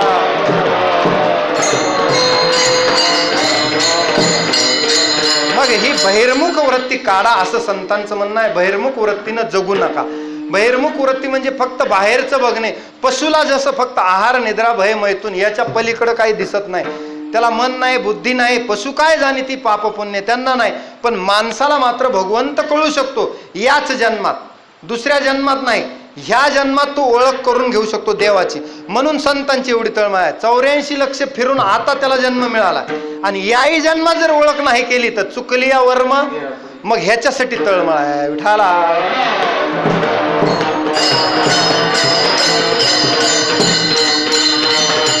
ही तळमळ तुकोबाराय करतात. म्हणून कधीतरी भगवंताच्या मंदिरात जा, भगवंताला भक्तिभावाने एकदा तरी ओवाळा असं अभंगाच्या 3ऱ्या चरणात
अभंगाच्या 3ऱ्या चरणात म्हणतात, हरिहरासी नाही बोट भरी वाती, कोण त्यांची गती होईल नेनो. जे लोक अभक्त आणि नास्तिक आहेत आणि ते कधीही देवाच्या मंदिरात येत नाहीत, कधीही भावानं देवाला एक बोटभर वात घेऊन सुद्धा कधी ओवाळीत नाहीत, कधी आरती करत नाहीत, म्हणतही नाहीत, करतही नाहीत आणि कधी मंदिरात देवाची द्वारी उभा क्षणभरी कधीच येत नाहीत, अशा लोकांची मात्र कोणती गती होईल तुकोबाराय म्हणतात सांगता येत नाही. फार अधोगतीला जाऊन बसतील आणि जन्मजन्मांतरात अधोगतीला जातील. मनुष्य जन्म वाया घालतील म्हणले. जन्माला येऊन मनुष्य जन्म वाया जाईल म्हणजे रावरंक हो का उचनीच याती. आणि भक्तीविना माती मुखी त्यांच्या काही उपयोग होणार नाही. म्हणून तळमळ वाटते का? कारण हा नरदेह त्यांना फार सायासानं मिळालाय. म्हणजे इतक्या सायासानं मिळाल्यावर ह्याचं लक्षात आलं ना, मग माणूस जपतो बरं, मग भक्ती करतो. एक वडील मुलाला फार सांगायचे, बाळा पैसे जपून खर्चावेत, कमवण्यासाठी फार मेहनत करावी लागते मला, असं मुलाला सांगतात. पण मुलगा शिकायला बाकीच्या मुलाच्या संगतीत असतो आणि ते तरुण मुलं म्हणल्यास त्यांना काय आयश करू म्हणणारे तरुण त्याच्यासोबत. त्याला मात्र वडिलांनी कमवलेल्या पैशाचा कधीही त्याला, कारण त्यानं कष्ट केलेले नसतात, त्याला किंमत कळायची नाही. वडील कशा पद्धतीत आपल्याला पैसे पुरवतात याची त्याला कधीही त्या पैशाची किंमत वाटली नाही. वडील सांगून सांगून थकले, काय करू बहु वाटे तळमळ म्हटले. मग एक दिवशी त्यांना एका सेठजीनं सांगितलं की तुम्ही एक युक्ती करा. मुलगा सुट्टीला आला ना, त्याला असं सांगा की आज तू 20 रुपये कमवून आणून दाखव आणि मग तुला जेवायला संध्याकाळचं, तोपर्यंत जेवायला नाही. आता त्यावेळेचे 20 रुपये, आताचे समजा 500 रुपये धरा, 500 रुपये कमवून आण. मग मुलानं पहिल्यांदा मित्राचे उसने आणले, इकडले तिकडले आणले, त्याला गंधच नव्हता ना. एक 10-20 दिवस त्याचं भागलं, पण पुन्हा कोणीही पैसे देईन असा झाला. मग एक दिवशी बसस्टँडमध्ये गेला, दिवसभर त्यानं हमाली केली. म्हणजे हमाल ते मी हमाला भार वाहत बसला, सगळे ओझे. संध्याकाळ झाली, 8 वाजले 9 वाजले तरी सुद्धा 500 रुपये जोडले गेले नाहीत. आता घरी जेवण मिळणार नाही. संध्याकाळी 12 वाजता घरी आला. 500 रुपये तर जमलेच नाहीत, परंतु 400 रुपये घेऊन आला. वडिलाला घाम अंगाला आला होता आणि आज कष्ट केले होते. सकाळी सूर्योदयाला गेलता, ते 12 वाजता आला. एवढे कष्ट करून आज 400 रुपये मिळवले होते. आज त्याला त्या 400 रुपयाची किंमत अशी वाटत होती. मग वडिला समोर आला, वडील दररोज एक काम करायचे, त्यानं 500 रुपये मागे 20 दिवस आणले होते ना, आणले की ते 500ची नोट फाडून टाकायचे, आणले की फाडून टाकायचे, त्याला काही वाटत नव्हतं. पण आज जेव्हा वडील 500ची नोट हातात घेऊन फाडायला सुरुवात करतात तेव्हा तो वडिलाचा हात धरतो, बाबा आज पैसे फाडू नका. का रे, आज एवढा घाम गाळलाय ना, या 500 रुपयाची किंमत मला आज कळाली की 500 रुपये कमवायला किती घाम गाळावा लागतो. मग त्या दिवशीपासून त्याला पैशाची किंमत कळली. तसं हा देह सहजासहजी मिळाला नाही हे जर लक्षात आलं मनुष्याच्या, तर कसाही वापरणारच नाही, एक क्षणही वाया घालणार नाही, रिकामा अर्ध घडी. पण त्याला त्या देहाची किंमत एकदा तरी कळावी, जशी त्या मुलाला पैशाची किंमत कळाली कष्ट केल्यानंतर, तसं आपल्याला सहज मिळालंय म्हणून किंमत नाही. पण दवाखान्यात जा, एखादा पार्ट जाऊ द्या आणि डॉक्टरनं फीस सांगू द्या, मग मात्र आपले घाम फुटतो. का, एक पार्ट जरी इकडे इकडे झाला तर त्याची किंमत कळते. बरं, ती तरी पाळी कशाला यावी, त्याच्या अगोदरच जर सावध झालं तर काय अडचण आहे. परंतु माणसं सावध होत नाहीत म्हणून तुकोबरा तळमळ की हा नरदेह सहजासहजी हाताला लागलेला नाही. नरदेह निदान लागले हाती, उत्तम सार उत्तम गती, देवची होईल म्हणती ते होती, तरी का चित्तीनं धरावी म्हणली. मग या नरदेहाची किंमत कळायला पाहिजे. म्हणून हरिहरासी नाही बोटभरी वाटी, कोण त्यांची गती होईल नेनो चालू आहे आपलं. मग ज्या दिवशी त्याला या देहाची किंमत कळेल त्या दिवशी तो मंदिरात येईल आणि भगवत भक्तीकडे एकदा वळला ना, पुन्हा तो भगवंताला सोडणार नाही. आता कोटे धावे तुमचे चरण देखील, पण तिथपर्यंत घेऊन यायला संतांना धरून आणावं लागतं, आहे ना. माता पाऊल घाली, बाळाला जाणून माता पाऊल घालते ना, म्हणजे त्याच्या पावलानं चालते, तसं संत हाताला धरून घेऊन येतात. बालकाचे चाली माता जाणून पाऊल घाली, बरोबर आहे. आणि मग त्याला लक्षात आल्यावर न देखती गर्भवास कधी दास विष्णूचे. मग तसं त्याला कळाल्यानंतर मनुष्य देहाचं सार्थक तो करेल. कारण हा नरदेह मिळालेला ज्यावेळेस कळाला मग तो वाया जाऊ देणार नाही. विठाला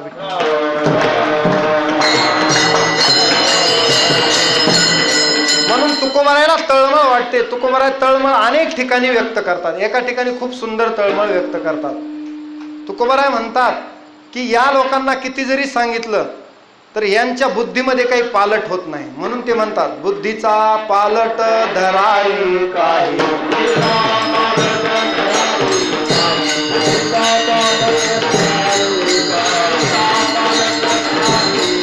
मागुता हा नाही मनुष्य देह,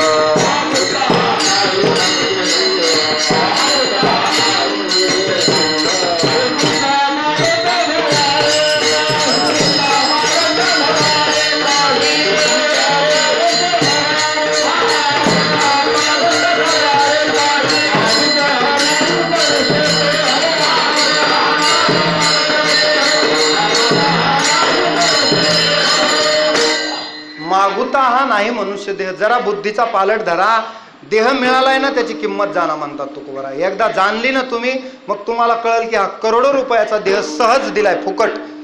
आपण कधी अर्ज केला का ऑक्सिजन मिळण्याबाबत म्हणून, तरी आपल्याला ऑक्सिजन दिला, सूर्यप्रकाश दिला. देह चालतो, चाले हे शरीर कोणाची सत्य, तोच चालवतो. रात्रंदिवस हृदय चालते, कोण चालवतो?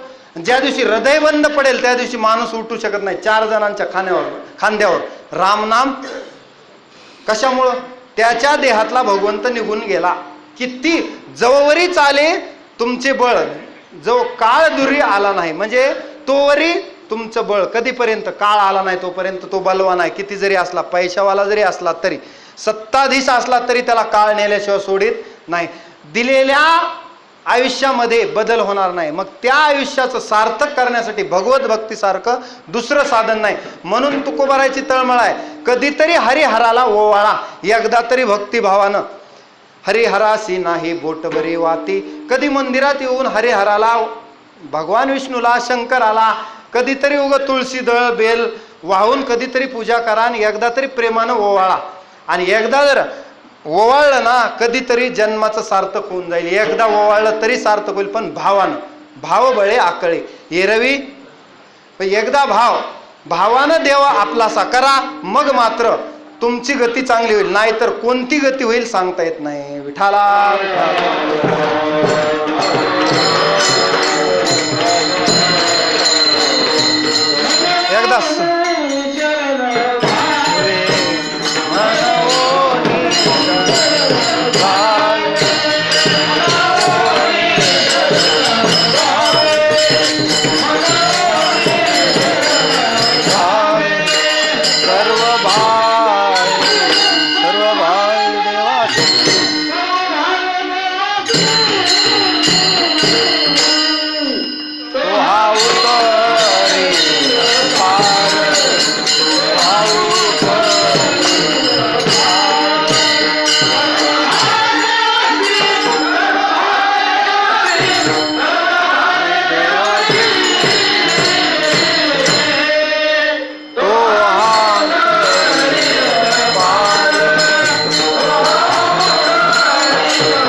पहा सुंदर प्रमाण.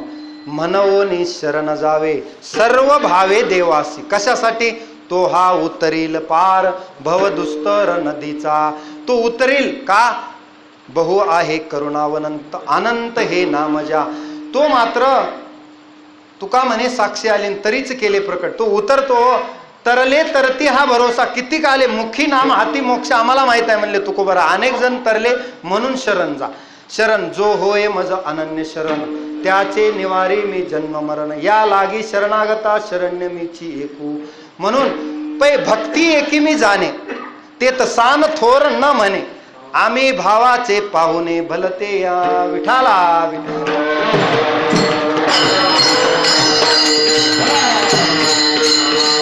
एकदा सगळ्यांनी हात वर करा. मुखानं नाम हातानं टाळी वाजल्यावर महादोषाची होळी होते. आज एकादशी आहे. हरी जागरण. सगळ्यांनी विठोबा रखमाईचं भजन करायचं. हात असे वर करा. महिला मंडळी पुरुष मंडळी सगळे घ्या भजन एकदा.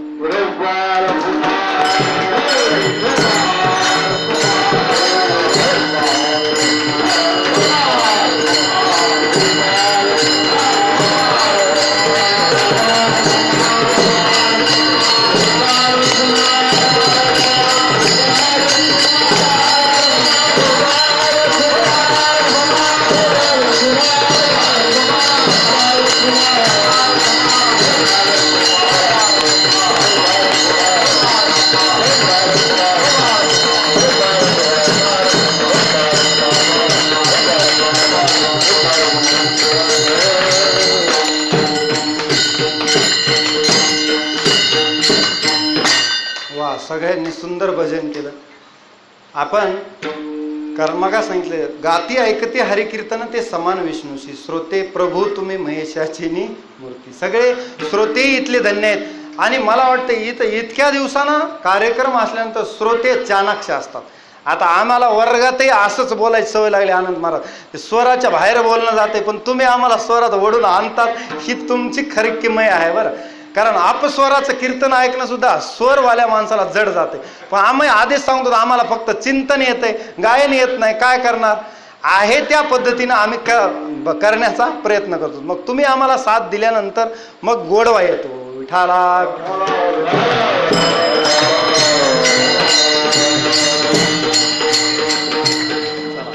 हरिभजनी हे धवळीले जग चुकविला लाग कळी काळाचा.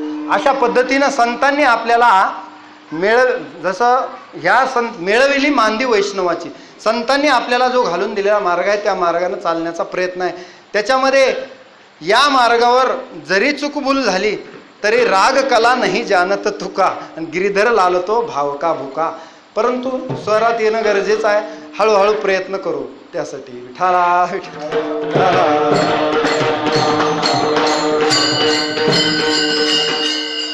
काहीतरी खंत मनात राहतच असते. सर्वांग परिपूर्ण झाल्यावर मग असं थोडंसं भगवंताची इच्छा असेल त्याच्या पद्धतीनं जे भगवंतानं दान दिलेलं असतं ते त्याची इच्छा असते. चला काय चालू होतं आपलं. तुकोबाराय म्हणतात की हरिहराशी नाही बोटभरी वाती कोण त्यांची गती होईल नेणू. आता तुकोबारायचं सांगण्याचं एक महत्वाचा मुद्दा आहे की हरिभक्तीला लागा. एकादशी व्रत करा. सोमवार करा. आणि बहिर्मुख होऊ नका. आंधळ होऊ नका. इथपर्यंत झालं. आणि भगवत भक्ती करा. मग तुकोबाराय म्हणतात जर कोणी भगवत भक्ती करीत नसेल ज्याची देवावर प्रीती नसेलच जन्मात येऊन एवढं सांगू नये तर तोही अधोगतीला जाईल. अभंगाचं शेवटचं चरण.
म्हणे नाही नारायणी प्रीती, तुका म्हणे नाही नारायणी प्रीती, कोण त्यांची गती होईल नेनो. काय करू बहु वाटे तळमळ, आंधळी सकळ बहिर्मुख.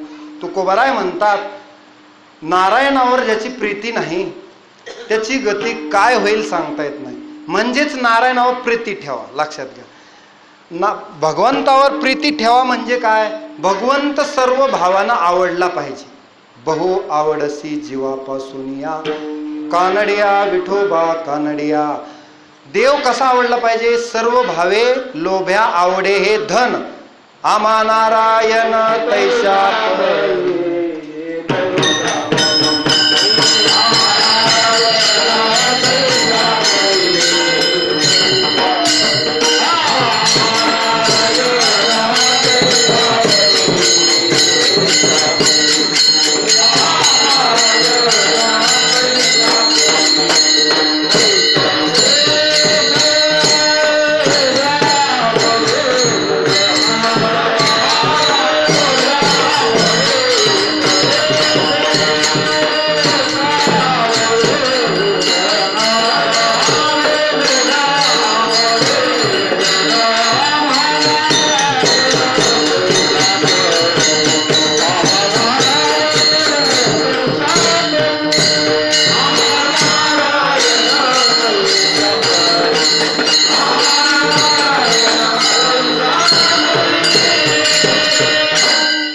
सर्व भावे लोभ्या आवडे हे धन.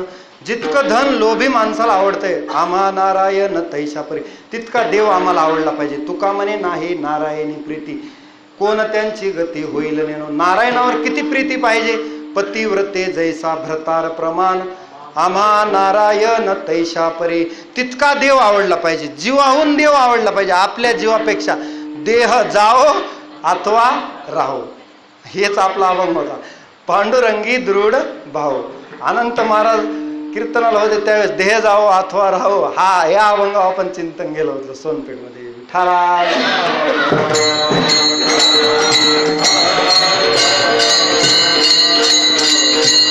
आता तुम्ही म्हणाल अनंत महाराजाचं जास्त नाव येईल, मला दुसरा कुणाचा परिचय नाही ना. आणि त्यांचा मात्र परिचय झाला, सुंदर आवाज आहे. आता कोळसे पाटलाचा आज परिचय झाला, तसं तुमच्यामध्ये खूप चाणाक्ष विद्वान व्यक्तिमत्व असतात, त्यांच्या पुढे सेवा मांडणं म्हणजे फार नाही. पण आपल्या पद्धतीनं आपण मांडलेली सर्वांना आवडावे, भगवंताला आवडावे अशी सेवा करायची. म्हणजे तुकोबाराय काय म्हणतात? तुका म्हणे नाही नारायणी प्रीती, आणि कोण त्यांची गती होईल नेलो. म्हणून नारायणावर प्रीती असली पाहिजे. आपल्याला देव जीवापेक्षा जास्त आवडला पाहिजे. सर्व भावानं देव आवडला पाहिजे. ज्यांना सर्व भावानं देव आवडतो ते देवाचेच होतात. आणि जन्मामध्ये देव आपला करून घेणं हे महत्वाचं आहे. आपला तो एक देव करून घ्यावा. बरं, तुम्ही म्हणाल आपली देवावर प्रीती आहे, पण देवाची एखाद्यावरच प्रीती असते. मग कधीतरी एखाद्या जन्मात देवाने आपल्यावर प्रीती करावी, आपल्यावरही प्रीती करावी, अशी भक्ती आपण करावी. सगळेच म्हणतात देव माझा मी देवाचा, पण देव म्हणत नाही ना मी तुझा. जसं तुलसीदास म्हणले देवा, सगळे म्हणतात तुलसीदास चांगले, परंतु तू आणखी म्हणला नाहीस की तुलसीदास चांगले. मग एक बार कहो तुलसीदास मेरा आहे, बस जन्माचं सार्थक झालं. तू म्हणायला पाहिजे. जसं तुकोबारायला अंतकाळी विठो आमासी पावला, कुडी सहित झाला, जन्माचं सार्थक केलं देवानं. देवानं आपलंसं केलं. अर्जुनाला देवानं आपलंसं केलं. म्हणजे तुका म्हणे नाही नारायणी प्रीती चालू आहे. नारायणावर प्रीती ठेवा. आता ह्याच्या उलट नारायणावर प्रीती नाही, त्याची अधोगती होईल. पण आपण जर प्रीती कशी ठेवली अर्जुनासारखी, अर्जुनाची देवावर प्रीती होती, देवाची अर्जुनावर, दोघाची एकमेकावर होती. तिथं देव आणि भक्त दुजा नाही विचार. तिथं दोघं वेगळे नव्हते. तिथं दोघं वेगळे नाहीत. कसे नाहीत? अर्जुनही देवावर प्रीती करायचा आणि देवही म्हणतात पांडवा नाम धनंजया, 10व्या अध्याय. म्हणजे देवाचाही सखा अर्जुन होता. एवढी प्रीत दोघांची होती. मग अशी तुका म्हणे नाही नारायणी प्रीती, कोण त्यांची गती होईल. ज्याची नारायणावर प्रीती नाही त्यांची तर अधोगती होईल.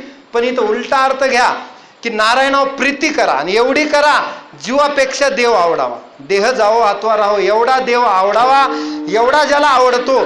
बहु आवडसी जीवापासून या सांगितलं. जीवापासून आवडतो त्याला मात्र उत्तमची गती तो एक पावेल.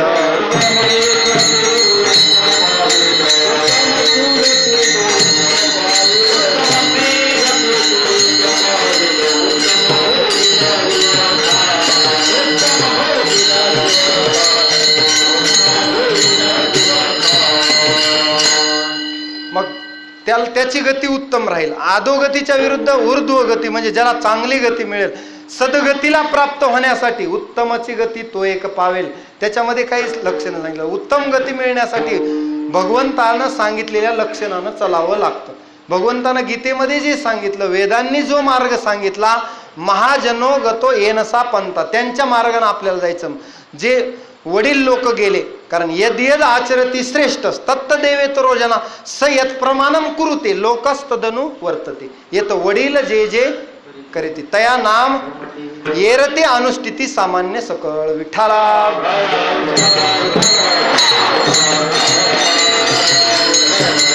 चला, म्हणून नारायणावर प्रीती ठेवा. एकादशी सोमवार व्रत करा. आंधळी आणि बहिर्मुख होऊ नका, अंतर्मुख व्हा, डोळस व्हा आणि भगवत भक्ती करा, असा उपदेश या अभंगातून तुकोबाराय आपल्या समोर मांडतात. धावत्या ओघामध्ये प्राप्त वेळेमध्ये जसा अभंगाचा भावार्थ मांडण्याचा प्रयत्न केला, सद्गुरूच्या कृपेनं, भगवंताच्या कृपेनं, जशी वाकडी का नीट देव जाणे, करविली तैशी केली कटकट. वाकडी का नीट देव जाणे, किंबहुना तुमचे केले धर्म कीर्तन सिद्धी गेले. येत माझे जी उरले पायकपण, नोहे हा उपदेश तुमचे बडबडिलो शेष. माझा उपदेश नाही. आणि संतांनी, सद्गुरूंनी जशी बुद्धी दिली तशी सेवा करण्याचा प्रयत्न केला. पुनश्च एकदा माजलगावकरांना धन्यवाद देतो. तुमच्यामुळं मला सेवेची संधी प्राप्त झाली. आमच्या अनंत महाराजांनी मला सांगितलं आणि त्यांची इच्छा होती एकतरी सेवा इथे व्हावी, आणि त्या पद्धतीने, आणि त्यांच्यापेक्षा इच्छा असेल हरिभक्त परायण गौतम महाराजांची, की त्यांचं म्हणणं असेल की या भूमीमध्ये एकतरी आमचं, या माणसाचं कीर्तन व्हावं, आणि पंचमुखी हनुमंतरायाची कृपा असेल त्यामुळं सेवेचा योग हो. कारण तुका म्हणे नाही चालत तातडी, त्यांची बऱ्याच दिवसापासून तळमळ होती. पण मी म्हणलं प्राप्त काळ घडी आल्या वाचून, आणि प्राप्त काळ घडी प्राप्त झाली. ती एकादशी सोमवारच्या दिवशी, म्हणजे अगदी पर्व काळामध्ये मला सेवा करण्याचा योग आला. त्याबद्दल सर्व माजलगावकरांचे धन्यवाद. उपस्थित सर्व गायक मंडळी, आमचे कोळसे पाटील महाराज असतील, अनंत महाराज असतील, इतर सर्व टाळकरी मंडळी, मला नाव माहीत नाहीत, विनेकरी, पकवाज वादक, सुंदर अशी माईक सिस्टीम आहे. एकदा त्रास दिला, पुन्हा व्यवस्थित झाली. चला, कमी असून सुद्धा पुन्हा आवाजाला त्रास दिला नाही. थोडंसं तुमचा आवाज नाही आला, परंतु व्यवस्थित पद्धतीने झाली. आणि मला वाटते श्रोते मंडळीमध्ये अनेक महाराज मंडळी इथं उपस्थित आहेत. मला परिचय नाही, आपण नंतर परिचय करून घेऊ. उपस्थित सर्व श्रोते आणि महिला भगिनी सर्वांनी ही सेवा गोड करण्याचा प्रयत्न केला. आणि माझ्यासारख्या अपस्वर असणाऱ्या माणसाला भजनी मंडळानं सांभाळून घेतलं, त्याबद्दल कोटी कोटी धन्यवाद. या ठिकाणी माजलगाव या पंचमुखी हनुमान मंदिरामध्ये झालेली सेवा भगवान हनुमंतरायाच्या चरणी समर्पित करतो आणि वाणीला पूर्णविराम देतो. ज्ञानेश्वर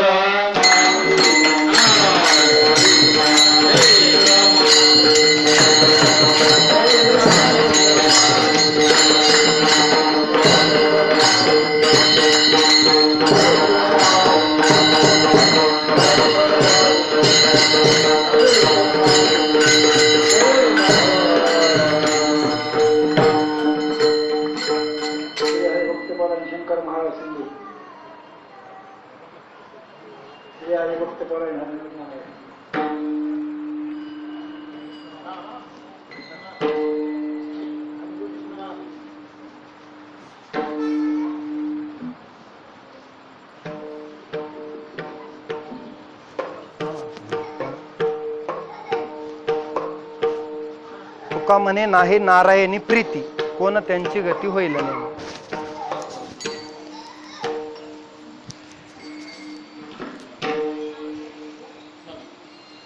तुका